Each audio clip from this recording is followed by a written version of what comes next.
guys, Julia here from JM Squared Vintage. Welcome back to the channel. I am here today with a ship with me. These are all orders that came through over the last couple days, and I gotta tell you, this is like a weird ship with me. There's a lot of like really interesting kind of random things that sold off. I can't wait to tell you like what sold, because to be totally honest, I'm pretty surprised by the things that sold. You know, how much I got them for, how much they sold for, how long I had them in stock, really just kind of bring you into that part of my process. But before we get started here, if this is your first time here, if this is your first time stumbling on my channel, welcome. I'm Julia. That is my name. We talk all things thrifting and vintage and the business of reselling on the internet. If that sounds like something that you might be into, consider hitting subscribe down below. I would love to have you along on this journey. But without further ado, guys, I am like stressed with how late it is right now. Like I may or may not make it to the post office today. So we've got lots to get through. I've got to get these things packed up and off to the car. So why don't you go grab yourself a snack, grab yourself a drink, sit back, relax, and let's get into the shipment. All right, first on the docket here is this great leather skirt. This one is found by my mom, and I got a little forewarning here. This entire video today is for the moms because there's a lot of really interesting pieces and a lot of which my mom found. So this is like a genuine leather skirt. It was about a size 18, which is just unusual to find in a leather skirt. So I was super excited by this. Black leather mini skirts.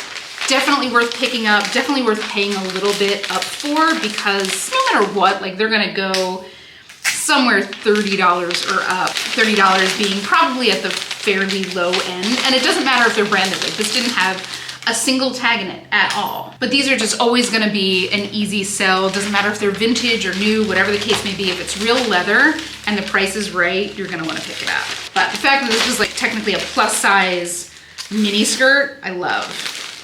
And I had a lot of interest in it before it popped off. So anyway, I had this listed for just 1 week, had it listed for $54, got an offer for $46, which I gladly accepted with a $1-ish. I think my mom found this one at her bins back on the East Coast, so roughly $1. This brought me to a profit of $35.40. So I hope they love it. This is like, something like that, any brand would be well over $100 to buy retail, even like a lower end brand. So that's just always a good find. Next up, this is one actually that my sister-in-law found while she was out here thrifting with me. This is a little lace bralette. You know, I know not everybody does bralettes, but this is a brand I want you to keep your eyes out for. This is from Legend, from Agent Provocateur. I'm just gonna kind of commit that name to memory. It is an extremely expensive lingerie brand. I think Legend is one of their like diffusion brands. But even still, something like this, I want to say that this retailed for like $150. So just to give you like an idea of how expensive their stuff is. People love it. They have a cult following. It's been around forever. I remember reading about Agent Provocateur back in like the 90s. So they've been around for a long time. But you know, it's not a huge brand that everybody knows. It's not like a Victoria's Secret or something like that. It's not even like a Chantel that a lot of people know. But the people who know. Agent Provocateur, let me put it this way, is not your everyday lingerie. This is not your like nude comfort bra that you're wearing under your sweatshirt. You know what I'm saying? This is like special, lacy, colorful, beautifully made. This is special stuff. But if you see it, pick it up. Even if you don't typically do bralettes or anything like that, I would recommend if you see something from this brand, pick it up. So I had this guy listed for 3 months. It was a very small size, and I had it listed for $32. And my sidekick sent an offer for $28, which was accepted. And with the $1 cost of the bins, this brings me to a profit of $21.40. Guys, I'm literally just noticing right now that 2 of my nails have popped off. I don't know when. I don't know where. That's how my day's going. How's yours? Hope your day is a little bit less frenzied than mine. Next up, another one for the moms. This one came from my mother-in-law. And the funny thing is, she came and brought me 2 kilts. And these were her kilts from the 90s and the 80s that she used to wear around the holidays. They're real Scottish kilts. They've got the pin and everything. And I wasn't sure because I had never sold like a real kilt before. So, I mean, they're Scottish wool, they are tartans, and I do recommend, I think I mentioned this last week, I do recommend that if you have something that is like Scottish wool and it's a plaid or it's a tartan, you do a little bit of research into what family or what clan that is a tartan for. I can't remember what this tartan was. I'll put it, I have it listed. I'll put it down on the screen. But for example, like the one I sold last week was Stuart Plaid, which is Night Watch and Stuart Plaid are like the two most famous tartans. And it's worth a little extra bit of research it takes, because people will search like by the tartan's name, especially in a garment like a kilt, you know, where it's potentially being used for more traditional purposes. But either way, both of these sold super quick, guys. So if you see vintage kilts out there, this one was more of a midi length and the one last week was more of a maxi length. So it doesn't just have to be like a shorter kilt or anything like that. People are after these. Pick them up. I had this listed for $48 for just 2 weeks. Got an offer for $37, which I gladly accepted with a $0 cost. She gave it to me. This brought me to a profit of $33.57. Happy to be getting this. Oh, wow. I'm like looking at the name of the person this is going to, and it could not be more like Irish, Scottish sounding. So I think she's gonna love that. I'm really happy to be moving that on to somebody who's gonna get it some use. Next up, when I say this is one for the moms, this is one for the moms. This is one that my mother picked up. Now this is a brand that neither of us were familiar with, but she picked it up because it was beautifully made. It's got a lot of details to it. Like there's a little grosgrain ribbon here in the placket to like reinforce where the buttons are attached. Beautiful, lightweight, super gorgeous cotton. And the brand here is Chino, which I had never heard of. And it looks, I don't know if they're still in business, but they did used to sell at really high-end boutiques that sold the likes of like Jarbo's, not necessarily mass-produced. Super niche, super high-end stuff. I wanna say that they retailed for like $180, so that gives you an idea of like what this went for. How did I lose 2 nails? These are Gel X. So I have this listed for just 2 weeks, and it was an extra small. So I kind of anticipated sitting on this until maybe springtime, but sure enough, 2 weeks later, I had it listed for $34, got an offer for $25, which I did accept. With a $1 cost of the bins, this brought me to a profit of $20.11. If it feels like I'm speeding through these, I am, and I apologize.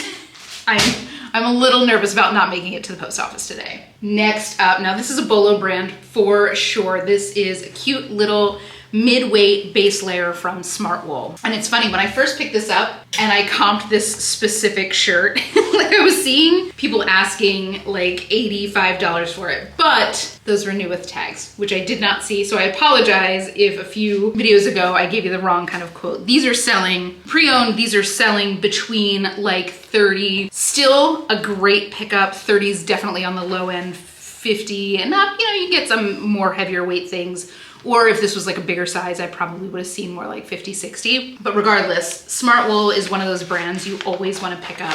Don't go paying like $25 for it if if your thrift store jacks up the price of Smartwool. Let me know. Does your thrift store jack up the price of Smartwool? I'd be really surprised if they did, but stranger things have happened. But these are like, if you are going skiing, if you've never been skiing before, if you are somebody who runs cold, if you live in like Chicago or you live in like New England and you are trying to figure out what kind of like tops, what kind of like base layers you can wear under your normal clothes to actually keep you warm, Smartwool is such a great bet. A lot of their stuff is made out of merino wool, which like warmth for weight, like you saw how thin this was. This is a full-on merino wool sweater. So this would be something you could throw on under like a flannel button-down shirt and basically feel like the weight of a flannel button-down shirt, but have the warmth of a full-bore merino sweater.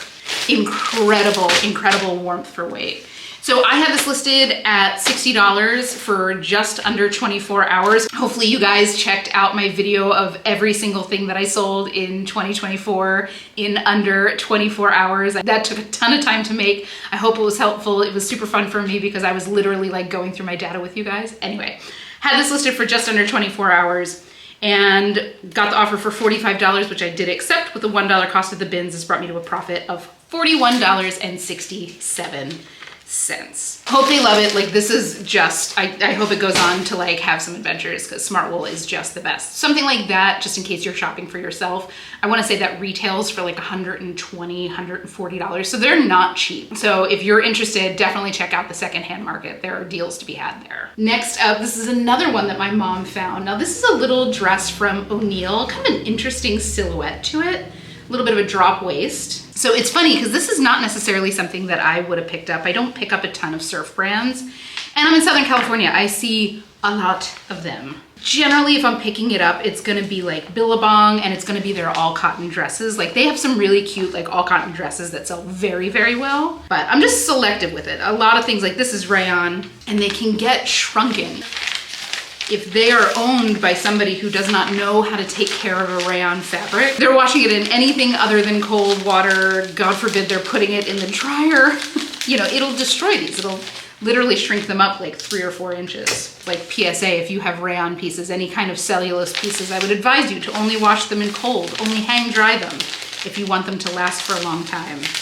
Literally any heat in any part of the process can be dangerous. But anyway, it was still super cute. I loved the print. It was a very unusual silhouette, so glad to be moving it on. So I've had it for about 6 months and I had it listed for $24. That's about the max you're gonna get on most of the surf brand pieces. Swimsuits, not necessarily the case. Some of the swimsuits sell really well. Obviously, like surfwear sells really well. But I had it listed for $24 for 6 months, got an offer for $20.74, which I gladly accepted.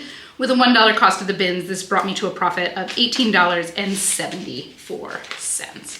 It is super cute. Happy to be moving it on, but I hope she loves it. And there's still one more from my mom in this mix. Telling you, like 3 or 4 pieces, right? Next up, this is a cute little Ralph Lauren Pima Cotton Henley.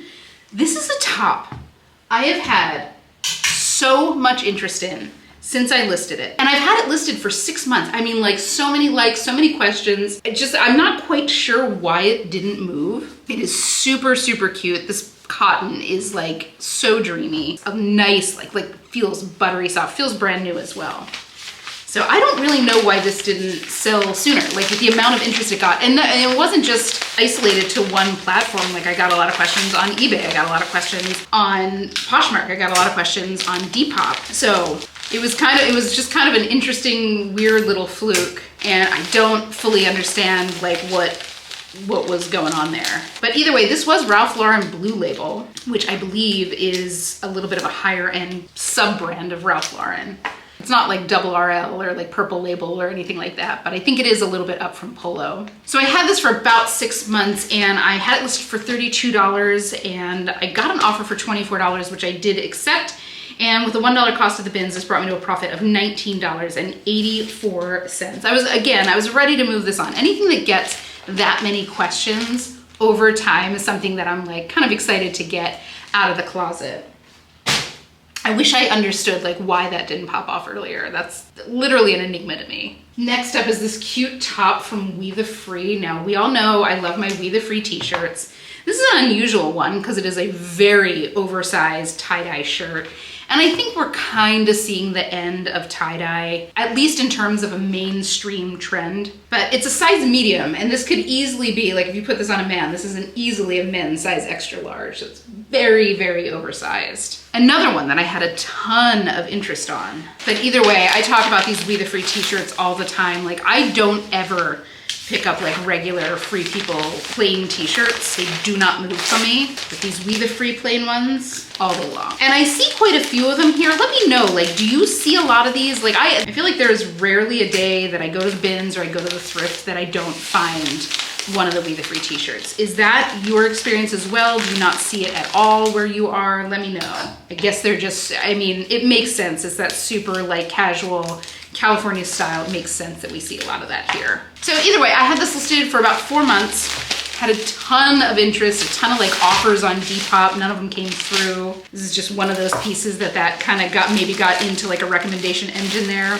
But had it listed for $32, got an offer for $24 after 4 months, and with the $1 cost of the bins, this brought me to a profit of $19.58. Hope she loves it. Happy to be moving this guy on. Super, it's like brand new condition there. Next up here, another one from my mother, and I'm sure some of you, if you watch those hauls, remember this. This is from Ally Rowe.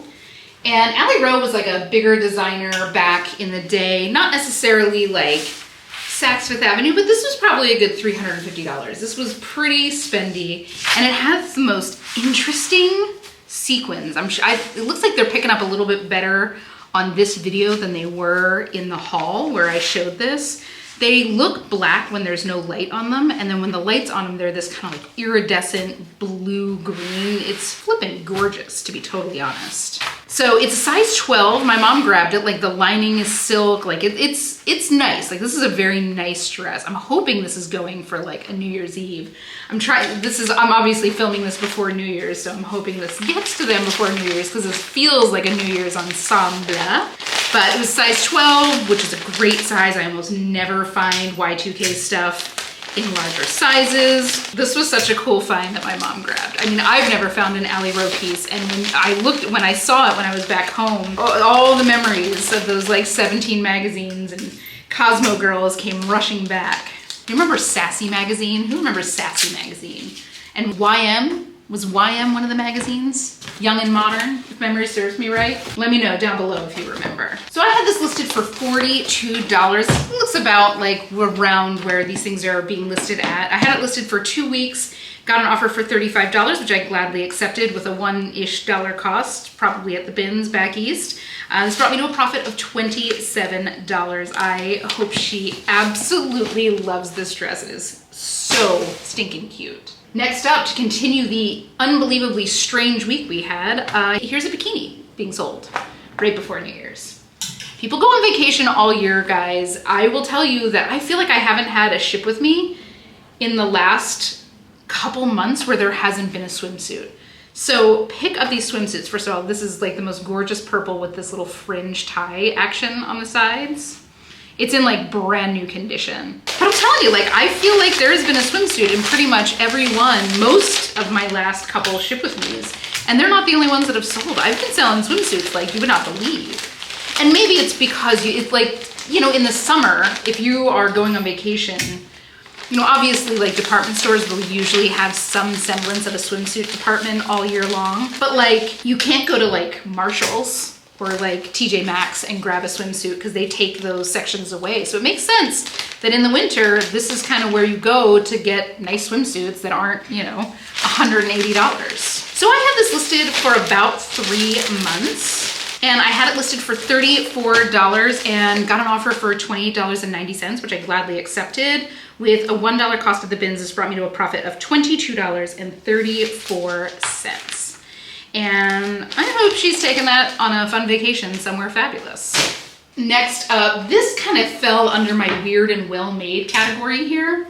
These are a pair of sweatpants from a brand, and I'm probably gonna say this wrong, called Neoity, N-E-O-I-T-Y. Looks like it's a little kind of boutique-y place here in LA. I don't know if they're sold elsewhere, but it was just like, it was an interesting pair of sweatpants. It was made kind of interestingly, like they have little draw cords in the ankles. Like there were little details that made me pay attention. So stuff like that, like I've had great success with these kind of fancy sweatpants. Just recently, just a couple weeks ago, I picked up a pair of Mad Happy sweatpants at the bins, sold them within like 2 days for $88. So don't sleep on sweatpants. I mean, obviously you're gonna wanna like learn what you're looking for, but this was just something that like made me pay attention because they were so unusual. So I had them listed at $30 for about a month and a half.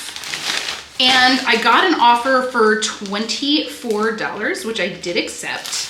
Looked like they retailed around like $90, just to give you an idea of like what retail is on these. And they were a size small if memory serves me right. Anyway, so I got an offer for $24 with a $1 cost of the bins. This brought me to a profit of $20.53. So hope he loves them. I'm sure that there's something very limited edition. Again, they are very, very unusual, and it's a very small brand. And then finally, this is something that I picked up a while ago. This is from a brand called Yangani. It is a Japanese brand, and I just picked it up because it felt so stinking nice. It's this beautiful really simple gray kind of pencil skirt. It's not quite a pencil skirt, but it's a beautiful fit. The construction is beautiful. It's at least a wool blend, like all the tags are in Japanese. And it's been my experience, and I think a lot of people kind of shy away from Japanese stuff because they think it's Chinese on the tag. And I would recommend that you take a little time and you learn to kind of tell the difference between a Japanese character and a Chinese character. It will take a little bit of practice because technically I think it's the katakana characters in Japanese are derivative of the Chinese characters. So there's definitely tells if you spend enough time looking at them.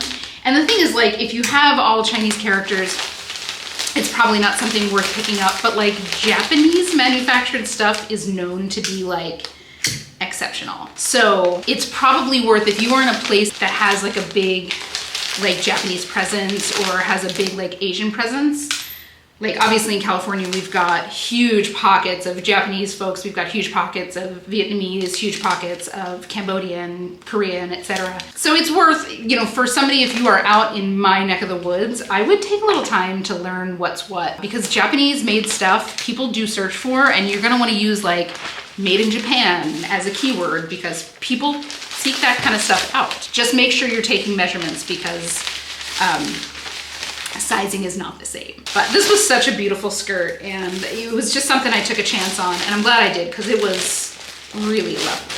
So I had it listed for $36 for about 6 months, got an offer for $30.60, which I gladly accepted. With a $1 cost of the bins, this brought me to a profit of $24.16. Go, and that is the shipment for today. Thank you guys so much for bearing with me while I am rushing through this. Like literally I've got like 15 minutes to get to the post office, but thank you guys so much for hanging with me while I literally get my work done. I'm looking forward to making 2025 the best year yet, hopefully for me, hopefully for all of you as well. But guys, if you had fun, please consider leaving a like or a comment on this video. Of course, don't forget to hit subscribe. I would love to have you along on this journey, but without further ado, guys, have the most beautiful weekend. Happy hunting, and I will see you all in the next one.